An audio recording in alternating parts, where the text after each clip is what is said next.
ಇಡೀ ವಿಶ್ವದಲ್ಲೇ ಬೆಂಗಳೂರು ನಗರ ಅತಿ ವೇಗವಾಗಿ ಬೆಳೀತಾ ಇದೆ. ಕೆಂಪೇಗೌಡ ಜಯಂತಿ ಕಾರ್ಯಕ್ರಮದಲ್ಲಿ ಸಿಎಂ ಸಿದ್ದರಾಮಯ್ಯ ಅವರು ಹೇಳಿಕೆ ಕೊಟ್ಟಿದ್ದಾರೆ. ನಾಡಪ್ರಭು ಕೆಂಪೇಗೌಡರು ಸಮಸ್ತ ಸಮಾಜಗಳ ನಾಯಕರಾಗಿದ್ರು. ಒಕ್ಕಲಿಗ ಸಮಾಜದಲ್ಲಿ ಜನಿಸಿದ್ರು, ಎಲ್ರಿಗೂ ನ್ಯಾಯವನ್ನು ಒದಗಿಸ್ತಾ ಇದ್ರು. ಅದೇ ರೀತಿ ಎಲ್ಲಾ ಸಮಾಜಗಳನ್ನ ಒಟ್ಟಿಗೆ ತೆಗೆದುಕೊಂಡು ಹೋಗ್ಬೇಕು.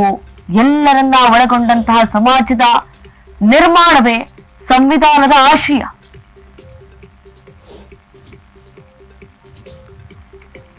ಕೆಂಪೇಗೌಡರು ಆಗ್ಲಿ ದೂರದೃಷ್ಟಿಯನ್ನ ಇಟ್ಕೊಂಡಿದ್ರು.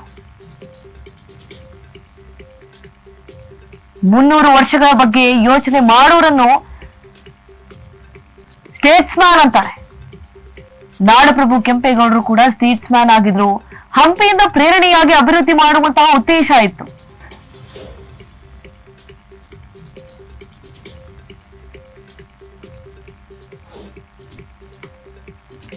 Bengaluru silicon valley of India ಹಾಗೆ ಸ್ಟಾರ್ಟ್ ಆಫ್ ರಾಜಧಾನಿ.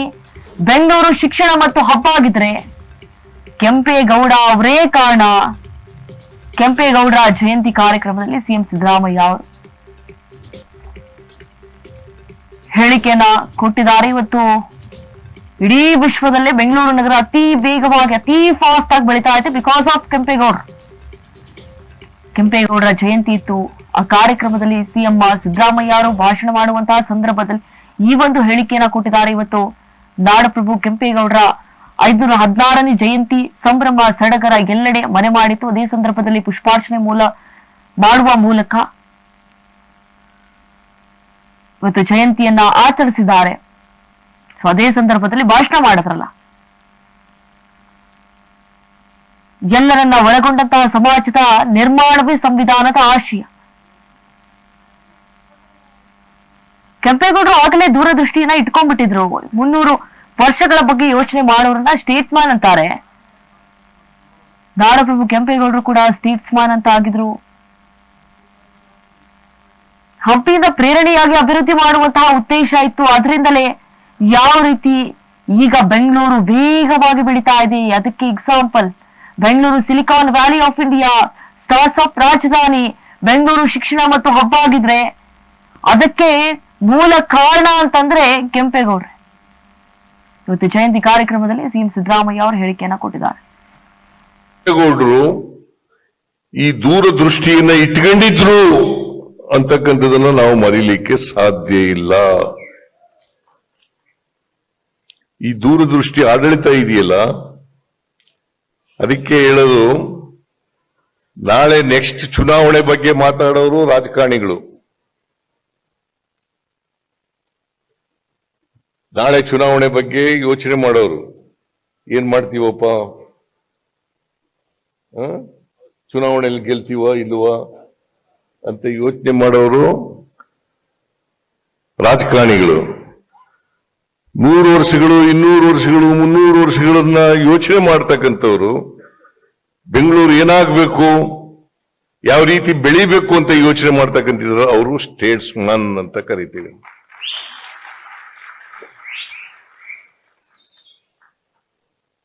ಇವರು ಒಬ್ರು ಕೆಂಪೇಗೌಡರು ಒಬ್ಬ ಸ್ಟೇಟ್ಸ್ಮನ್ ಆಗಿದ್ರು.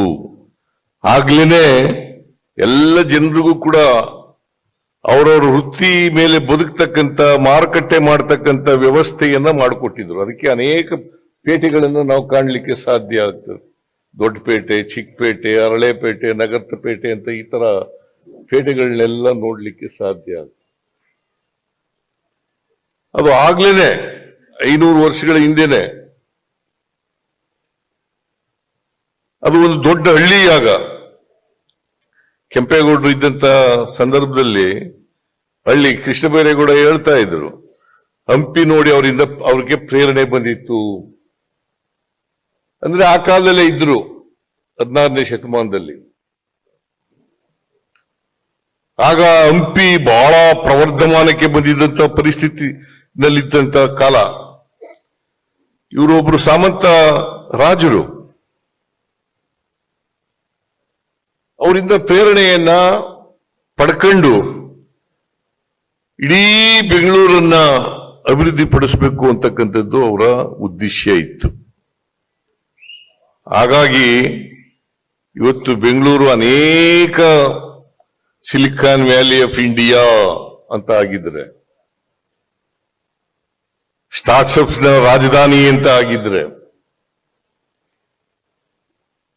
ಹಬ್ಬು ಇವತ್ತು ಎಜುಕೇಶನಲ್ ಹಬ್ ಆಗಿದ್ರೆ, ಹೆಲ್ತ್ ಹಬ್ ಆಗಿದ್ರೆ, ಇದಕ್ಕೆ ಯಾರ ಕಾರಣ? ಅಡಿಪಾಯ ಹಾಕಿದ್ರಲ್ಲ ಕೆಂಪೇಗೌಡರು, ಅವ್ರ ಕಾರಣ ಅಂತಕ್ಕಂಥದ್ದನ್ನ ನಾವು ಮರೀಲಿಕ್ಕೆ ಸಾಧ್ಯ. ಅದು ಇನ್ನಷ್ಟು ಅಭಿವೃದ್ಧಿ ಮಾಡ್ತಕ್ಕಂಥದ್ದು ನಮ್ಮ ಕರ್ತವ್ಯ, ಜವಾಬ್ದಾರಿ. ಅದನ್ನು ಮಾಡ್ತಕ್ಕಂಥ ಪ್ರಾಮಾಣಿಕ ಪ್ರಯತ್ನವನ್ನು ಮಾಡ್ತಾ ಇದ್ದೀವಿ. ನಮ್ಮ ಸರ್ಕಾರ ಪ್ರಾಮಾಣಿಕ ಪ್ರಯತ್ನವನ್ನು ಮಾಡ್ತಾ ಇದ್ದೀವಿ. ಸೊ ನಾನು ಹೆಚ್ಚು ಮಾತಾಡಕ್ ಹೋಗಲ್ಲ, ಯಾಕಂದ್ರೆ ಪೊಲೀಸ್ನವ್ರ ಕಾನ್ಫರೆನ್ಸ್ ಇದೆ. ನಾನು ಅಲ್ಲಿ ಡಿ.ಕೆ. ಶಿವಕುಮಾರ್ ಅವರು ಈ ಫಂಕ್ಷನ್ಗೆ ಬರಲೇಬೇಕು ಅಂತ ಒತ್ತಾಯ ಮಾಡೋದ್ರಿಂದ ಬಂದೆ. ಇಲ್ಲೇ ಪೊಲೀಸ್ ಕಾನ್ಫರೆನ್ಸ್ ನ ನಾನು ಮಧ್ಯಾಹ್ನಕ್ಕೆ ಬರ್ತೀನಿ, 1 ಗಂಟೆಗೆ ಊಟಕ್ಕೆ ಅಲ್ಲಿಗೇನೆ ಅಂತ ಹೇಳ್ಬಿಟ್ಟು ಮುಂದಕ್ಕೆ ಹಾಕಿಸ್ಬಿಟ್ಟೆ ಅದನ್ನ. ಹಾಗಾಗಿ ನಾನು ಅಲ್ಲಿ ಹೋಗ್ಬೇಕಾಗ್ತದೆ. ನಾನು ಜಾಸ್ತಿ ಮಾತಾಡಲ್ಲ. ಇನ್ನೂ ಅನೇಕ ಜನ ಸ್ವಾಮೀಜಿಯವರು, ಮಂತ್ರಿಗಳು, ಉಪಮುಖ್ಯಮಂತ್ರಿ ಎಲ್ಲರೂ ಕೂಡ ಇದ್ದಾರೆ. ಅವರೆಲ್ಲ ಮಾತಾಡ್ತಾರೆ. ಕೆಂಪೇಗೌಡರ ಬಗ್ಗೆ ನಿಮಗೂ ಎಲ್ಲ ಗೊತ್ತಿದೆ ಅಲ್ವಾ? ಗೊತ್ತಿದೆಯಲ್ಲ?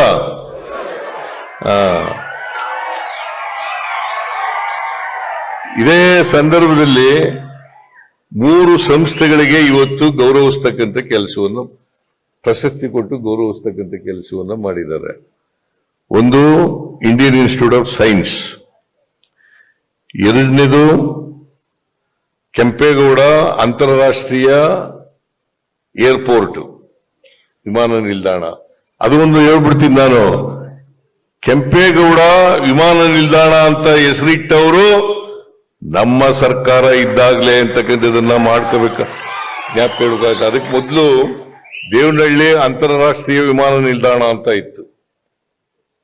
ನಾವು ಅದಕ್ಕೆ ಕೆಂಪೇಗೌಡ ವಿಮಾನ ನಿಲ್ದಾಣ ಅಂತ ಹೆಸರಿಟ್ಟದ್ದು ನಮ್ಮ ಸರ್ಕಾರ.